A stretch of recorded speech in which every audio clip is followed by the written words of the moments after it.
Dia telah dirias oleh tim perias pengantin usai sholat subuh. Laila dan Yunita sibuk sepenuhnya mengurusi letak-letak makan yang diantar oleh pegawai catering.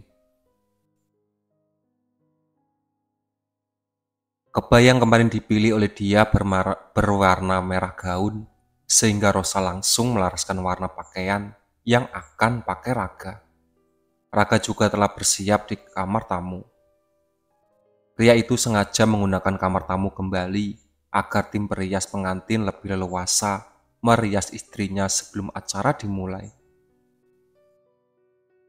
Mulai nanti malam, ibu dan ayah tidak akan menginap di sini lagi. Sudah 2 malam berturut-turut kami menginap di sini.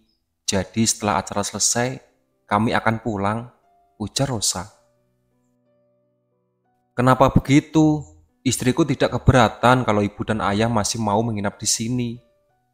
Dia justru senang karena ibu dan ayah tidak merasa enggan tinggal bersama dengan kami berdua. Heran Raga. Terus, kapan kamu belajar mandiri, Nak? Kalau kami berdua terus-menerus tinggal bersamamu. Masa hanya istrimu saja yang bisa hidup mandiri, sementara kamu tetap tidak bisa jauh dari kami. Sekarang kamu sudah berstatus sebagai kepala keluarga. Kamu harus memimpin keluarga kecilmu dan menjalani berdua dengan dia. Hal pertama yang harus kamu jalani adalah hidup berpisah dari kami. Paham kan? Tanya Yunus selalu sabar seperti biasanya. Kalau tidak paham, maka nanti ibu akan minta dia membuat jadi paham ya, niat Rosa. Jangan dong, cegah Raga. Itu sama saja ibu mengadukan aku pada istriku. Nanti kalau dia marah dan merajuk padaku bagaimana? Aku belum tahu caranya mengatasi dia yang merajuk, Bu. Calon adik iparmu pasti tahu caranya mengatasi meracuknya. Dia nanti tanya saja padanya, saran Yunus. Mas Fikri orang yang tidak suka membocorkan rahasia ya. Dia adalah orang yang paling rapat menutup mulutnya jika sudah dipercayakan satu rahasia oleh orang lain. Dan aku yakin istrimu pasti sudah memintanya untuk tidak membocorkan apapun padaku mengenai kehidupan sehari-hari. Tanggap Raga sambil memasang wajah tak ada harapan. Acara perayaan pernikahan antara Raga dan dia pun dimulai tepat pada pukul 8 pagi. Dia terlihat sangat cantik usai dirias oleh tim perias pengantin. Aura kecantikannya benar-benar terpancar jelas di mata siapapun yang menatapnya hari itu. Raga juga terlihat begitu tampan dan gagah dalam bahutan pakaian pengantin yang dikenangkannya. Ketika akhirnya mereka bersanding di pelaminan, banyak warga desa yang hadir pada acara tersebut merasa terpukau dengan apa yang sedang mereka lihat. Masya Allah, kok mereka serasi sekali toh, cantik dan tampan. Aku enggak pernah membayangkan kalau keluarga Wardana dan keluarga Prawira akan sampai di titik sepakat untuk damai, ujar Saras ibu kandung Ayu. Iya, aku juga berpikir begitu. Benar-benar tidak terduga yang terjadi pada dua keluarga itu. Karena damainya mereka sampai pada tahap saling menikahkan keturunan mereka masing-masing. Seperti yang sudah dijanjikan oleh Tuan Besar Sutomo dan Tuan Besar Suryo pada masa lalu, saut Salamah ibu kandung Zainal. Bener toh omongan saya, sama persis seperti keinginan dua kepala keluarga dari kedua keluarga itu. Mereka tidak bisa menikahkan anak masing-masing di masa lalu, tapi ternyata berhasil menikahkan cucu mereka masing-masing di masa depan. Tambah Nuri, ibu lurah. Kalau menurutku Cah Ayuku, itu semua bisa terjadi karena usaha dari Nadia. Dia berusaha keras untuk mendamaikan kedua keluarga ini dengan caranya sendiri. Setelah tahu apa akar masalahnya dari Nak Zain, lalu untuk urusan pernikahan dengan Raga, itu karena mereka tanpa sengaja memang sudah saling suka saat pertama kali belum saling mengenal. Jadi bisa dibilang Pernikahan yang terjadi di antara mereka itu bonus ibu-ibu. Jelas Winda, ibu kandung Rida. Oh, begitu rupanya. Tapi ngomong-ngomong kok dari tadi kita tidak melihat Pak Rusdi ya? Padahal Bu Yuni dan Nak Deden hadir loh di acara ini. Heran Nuri. Rida dan Ayu dan Farah menjadi pagar Ayu yang bertugas menyambut tamu-tamu yang datang. Deden, Fikri, Zainal bersikap seolah mereka ada pagar bagus. Namun di balik itu mereka sebenarnya sedang mengawasi semua tamu yang masuk ke halaman rumah keluarga Prawira. Mereka bertiga merasa tidak boleh kecolongan, apalagi Rusdi mencoba berdiam di antara para tamu yang menghadiri acara tersebut. Benar dugaan Fikri, Rusdi kini memang sudah mendengar soal pernikahan yang terjadi antara dia dan Raga. Laki-laki itu saat ini sedang mengawasi lokasi acara perayaan pernikahan tersebut dari jauh. Ia sudah mendengar banyaknya perbincangan para warga sejak kemarin mengenai pernikahan antara Raga dan dia. Amarahnya semakin memuncak setelah tahu alasan hancurnya gendong sajen yang ia jaga selama ini. Kurang ajar, bisa-bisanya Raga Wardana tetap menikahi dia pada saat wanita itu sedang sakit. Dia nekat atau bodoh sih sebenarnya? Kenapa dia harus punya keinginan menikahi orang yang sakit, yang sudah terlihat sekarat? Umpat Rudi tak bisa terima kenyataan. Rusdi pun segera bersiap-siap. Ia akan datang ke acara perayaan pernikahan itu secara terang-terangan. Ia ingin memancing dia agar menyerangnya secara terang-terangan di depan semua tamu yang notabene adalah keluarga warga desa Benowo. Karena dengan cara begitu akan membuat semua orang tahu kalau dia memiliki kemampuan yang disertai dengan ilmu. Orang-orang yang mengira bahwa dia telah mempelajari ilmu hitam dan memiliki kemungkinan telah memengaruhi seluruh anggota keluarga Wardana dan ilmunya agar kedua belah pihak keluarga yang saling membenci itu bisa berdamai. Nama baik dia akan tercoreng pada semua orang yang menuduhnya sebagai penganut ilmu hitam. Pada akhirnya keluarga Wardana jelas akan memutuskan hubungan dengan dia demi menjaga nama baik mereka sendiri. Meski sebenarnya mereka tahu kalau ilmu yang dia miliki bukanlah ilmu hitam, pikir Rusdi.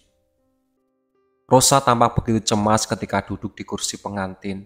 Dia menyadari bahwa ibu mertuanya itu tidak bisa tenang sejak tadi, sehingga membuat bangkit dari kursi pengantin dan bersimpuh sejenak di dekat Rosa. Raga tidak mencegahnya karena tahu bahwa kemungkinan hal yang hendak disampaikan oleh dia kepada Rosa. Bu, jangan gelisah terus, bersikir saja agar ibu jauh dari tenang, bisik dia. Rosa mengenyitkan keningnya selama beberapa saat usai mendengar yang dia bisikkan di telinganya.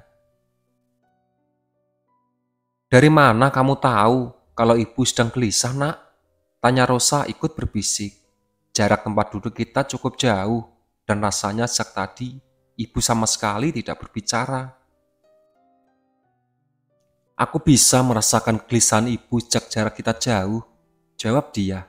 Ibu tenang saja, dia memang akan datang ke sini. Itulah yang kuharapkan sejak tadi. Tapi jangan takut, insya Allah semuanya akan baik-baik saja. Percayakanlah semua pada aku, Bu. Acara baru berjalan beberapa saat ketika akhirnya Rusdi benar-benar muncul. Laki-laki itu tampak bersikap seperti biasanya. Meski tatapannya diam-diam secara terarah kepada dia menyapa dengan warga desa Benowo dan bahkan sempat mengobrol dengan Pak Lurah. Eman dan Laila saat itu duduk di kursi sebagai pendamping pengantin dari pihak keluarga Prawira. Menatap ke arah dia dan Raga dengan perasaan was-was. Namun dia sendiri saat itu benar-benar tenang meski tahu bahwa Rusdi beberapa kali menatapnya secara diam-diam. Yunita telah mendengar soal kedatangan suaminya ke acara perayaan pernikahan dia dan Raga. Ia muncul dan mendekat pada Deden yang sedang mengawasi gerak-gerik Rusdi. Zainal dan Fikri mulai mewaspadai setiap gerakan yang mungkin akan saja Rusdi lakukan. "Bagaimana selanjutnya, Nak? Apakah ada yang harus kita lakukan agar bapakmu tidak mendekat pada Nadia dan Raga?" tanya Yunita berbisik. "Dia tadi melarangku melakukan sesuatu terhadap bapak, Bu. Dia hanya memintaku untuk mengawasi saja dari jauh. Entah apa maksud dan permintaannya, tapi aku rasa tidak ada salahnya mengikuti permintaan itu saat ini," jawab Deden ikut berbisik. Setelah berbincang sejenak dan berbasa-basi dengan beberapa warga, Rusdi pun akhirnya menjatuhkan tatap kepada Rosa yang juga sedang duduk di kursi pendamping pengantin. Yunus tahu bahwa saat itu istrinya sedang ditatap oleh Rusdi, namun dirinya tetap tenang seperti biasanya dan sama sekali tidak menunjukkan kemarahan. Irham dan Safira mengawasi dari jauh. Irham sudah siap menghubungi polisi jika Rusdi akan bertindak lebih jauh daripada sebelumnya.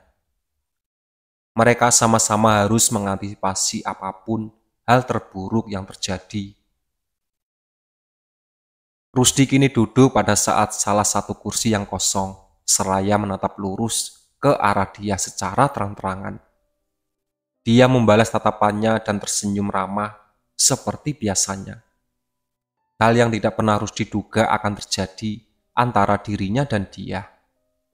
Setelah dia tahu semua kenyataan selama 12 tahun terakhir, ia pikir dia akan membalas dendam atas apa yang diperbuatnya terhadap seluruh anggota Prawira dan menyerangnya dengan membabi buta di depan banyak orang. Tapi sayang semua itu hanyalah harapan Rusdi semata. Nyatanya dia tidak melakukan apa-apa terhadapnya dan terus menyapa tamu yang mendekat ke pelaminan saat akan pulang bersama Raga. "Apa ini? Kenapa dia sama sekali tidak melakukan apa-apa setelah aku muncul? Kenapa juga Rosa tampaknya tenang-tenang saja meski aku datang untuk mengancam keselamatan putra dan menantunya? Kenapa semuanya begitu aneh?" batin Rusdi. Fikri naik ke pelaminan untuk mendekat pada dia dan menanyakan sesuatu. Dia membisikkan sesuatu pada Fikri sehingga membuat ekspresi wajah Fikri berubah selama berapa saat.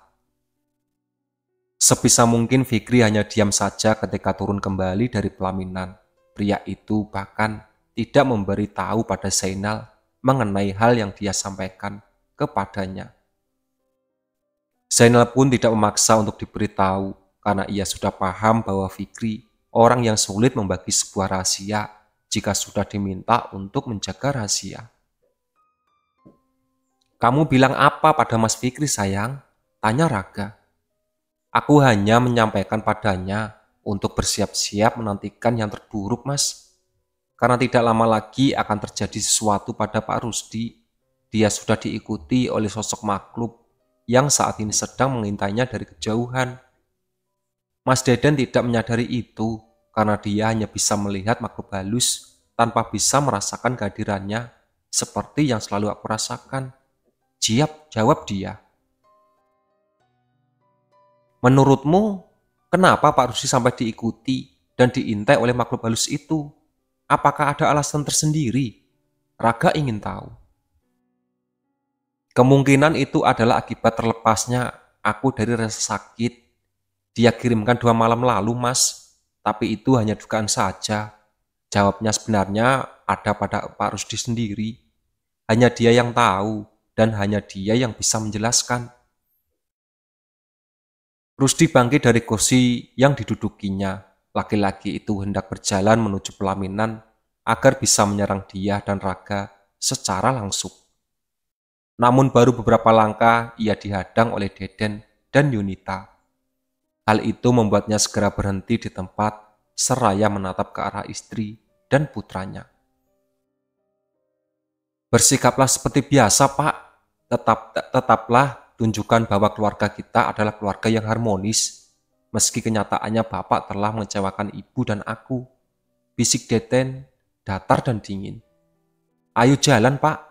Jangan membuat kita terlihat seperti sedang bermasalah. Ajak Yunita ikut berbisik dan langsung menggandeng lengan suaminya. Rusdi tidak punya pilihan lain selain menuruti keinginan Deden dan Yunita. Apapun yang akan ia lakukan pada dia dan Raga saat tiba di pelaminan itu akan menjadi urusan belakangan. Intinya ia tetap akan berusaha memisahkan dia dan Raga meski istri dan putranya harus menyaksikan. Eman dan Laila berdiri di kursi pendamping pengantin saat melihat kalau Deden dan Yunita. Rusdi akan mendekat ke arah mereka. Raga dan dia pun maupun Rosa dan Yunus ikut berdiri.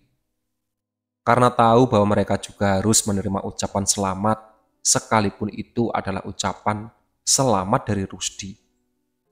Deden berjalan duluan dan bersalaman dengan Eman dan Laila, sementara Yunita dan Rusdi menyusul di belakangan. Wajah Rusdi begitu datar saat bersalaman dengan Eman, seakan dirinya merasa dikhianati oleh Eman yang menyetujui saat Raga akan menikahi dia.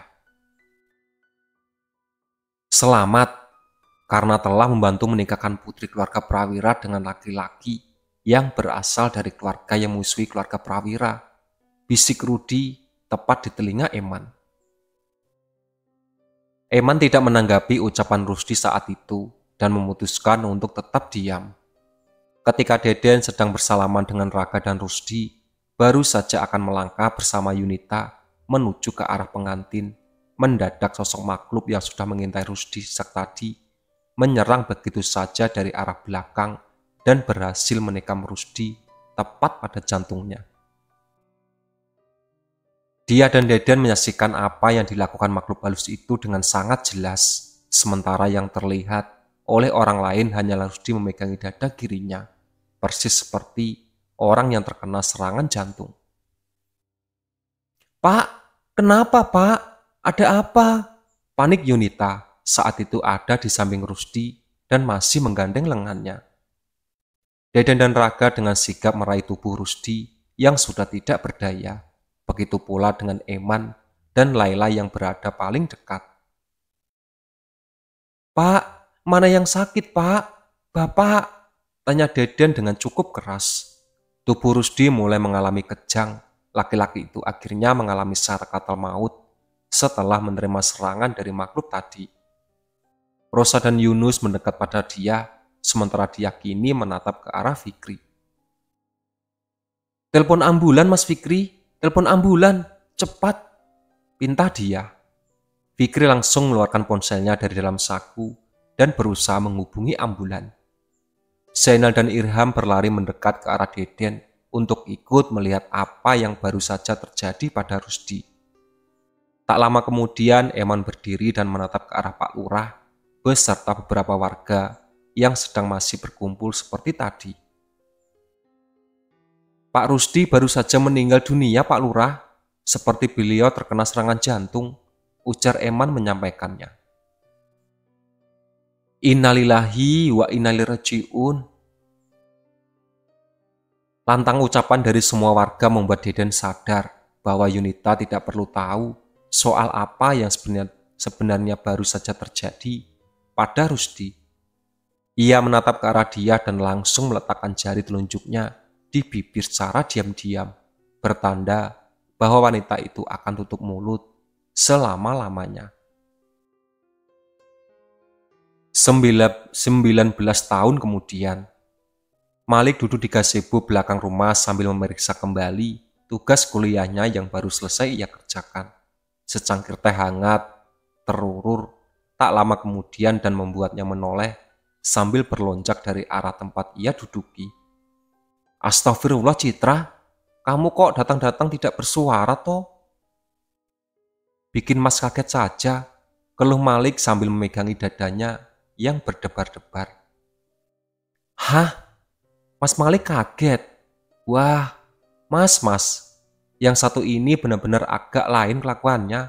Giliran yang muncul adalah makhluk halus, tidak ada kagetnya sama sekali. Tapi kalau manusia yang muncul di depannya, dia langsung kena serangan jantung," omel Citra. Malik pun tersenyum lebar ke arah adik sepupunya tersebut, sambil memperlihatkan lambang hati yang dibuat oleh kedua tangannya. Ampun, Dik. Mas nggak berniat membuat kamu kesal. Mohon Malik. Terlambat, Mas. Aku sudah terlanjur kesal. Cepatlah masuk ke rumah. Mas Malik dipanggil sama Mbak Putri. Titah Citra sambil menunjuk ke arah rumah sebelah. Mbah Putri yang mana, Dik? Mbah Putriku, Mbah Putrimu, atau Mbah Putri kita bersama? Tanya Malik. Citra yang awalnya sudah hampir sampai di pintu belakang rumah, neneknya pun langsung berhenti kembali dan berkacak pinggang saat menatap Malik.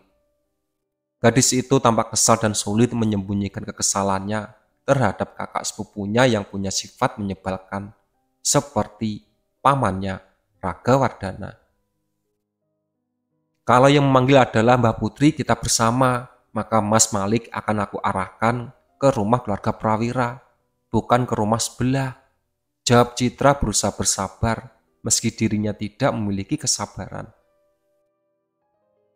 Malik pun terkekeh sambil berhasil membuat Citra dan naik darah. Citra memiliki sifat yang sama persis seperti Fikri, yaitu sulit bersabar menghadapi sesuatu yang menyebalkan atau membuatnya kesal. Saat bertemu Malik, sifat itu hanya keluar 10% saja dari diri Citra. Namun saat Citra bertemu dengan Zuzamil, putra sulung Zainal dan Ayu, maka sifat itu akan keluar sepenuhnya. Hingga Citra tidak akan segan-segan mengeluarkan jurus mematikan untuk memberi Zuzamil pelajaran. Citra hanya bisa akrab dengan Aina, adik bungsu Zuzamil, karena Aina adalah teman curhat terbaik bagi Citra, selain Sarah, adik bungsu Malik, dan Aira putri sulung, Deden dan Rida. Beda halnya dengan Fikri, adik bungsu Citra yang notabene memiliki sifat lemah lembut seperti ibunya Farah. Fikri lebih sering menertawai apapun kekonyolan yang diceluskan oleh Zuzamil. Lalu akan menjadi wasit ketika Zuzamil mulai diserang oleh Malik dan Dani, adik bungsu Aira. Di antara mereka, Malik, Sarah, Aira dan Dani adalah orang-orang yang memersi kemampuan dia dan Deden. Dia adalah mentor bagi mereka berempat untuk mengendalikan kemampuan mata dan juga mengendalikan energi yang ada di dalam tubuh agar bisa digunakan ketika ada hal bersangkutan dengan serangan makhluk halus. Deden sendiri yang meminta pada dia untuk menjadi mentor bagi anak-anaknya. Pria itu jelas tidak mau menangani Aira dan Dani seorang diri. Karena tidak pernah memiliki pengalaman apapun menerima pengajaan seperti yang pernah dia terima. Kehidupan mereka benar-benar tentram setelah melewati masa-masa yang sulit belasan tahun lalu. Anak-anak mereka sudah mulai beranjak dewasa dan jelas akan mulai melangkah pada dunia yang sesungguhnya tanpa mendapat perlindungan dari orang tua masing-masing. Bu, Mbah Putri ada di mana? Tanya Malik yang baru saja masuk ke dalam rumah itu. Dia yang saat itu sedang duduk bersama Raga, Yunus, dan Sarah di ruang tengah pun segera menoleh dan tersenyum menatap wajah putranya. Mbah Putrimu sedang berada di atas, nak. Naiklah dan temui beliau. Jawab dia. Baik, Bu. Aku akan naik ke atas. Malik pun segera menaiki anak tangga menuju lantai atas. Rosa benar-benar berada di sana ketika Malik menemukan keberadaannya. Pemuda itu segera mendekat dengan wajah penuh senyum. Mbah Putri, apakah tadi Mbah Putri meminta Citra untuk memanggilku? Tanya Malik saat tiba di sisi Rosa. Rosa tersenyum ketika cucu tertuanya datang ke sininya. Iya, tadi Mbah meminta Citra untuk memanggilmu. Ada yang ingin Mbah ceritakan kepadamu. Dengan alasan, usiamu sudah menginjak angka 18 dan pikiran kamu sudah cukup matang untuk memahami suatu perkara. Jawab Rosa. Malik tersenyum lebih cerah dan tak sengaja memperlihatkan ketampanannya yang jauh melebihi ketampanan Raga ataupun ketampanan kecantikan dia. Rosa begitu merasa tentram saat melihat senyum pada wajah cucu tertuanya tersebut. membuatnya langsung meminta Malik untuk duduk di sampingnya. Ia kemudian membuka sebuah album foto yang sudah sangat usang dan menyodornya ke hadapan Malik. Dengarkan baik-baik ya nak, ini adalah foto-foto lama yang masih Mbah simpan untuk selalu dikenang oleh seluruh anggota keluarga kita. Ini adalah kisah lama, kisah tentang sebuah kutukan yang keluar dari mulut salah satu mbah buyutmu. Tanpa berpikir panjang, ujar Rosa, membuka halaman pertama kisah masa lalu. Itulah sahabat cerita dari Kutukan. Tamat ya, ditunggu cerita terbaru selanjutnya. Oke.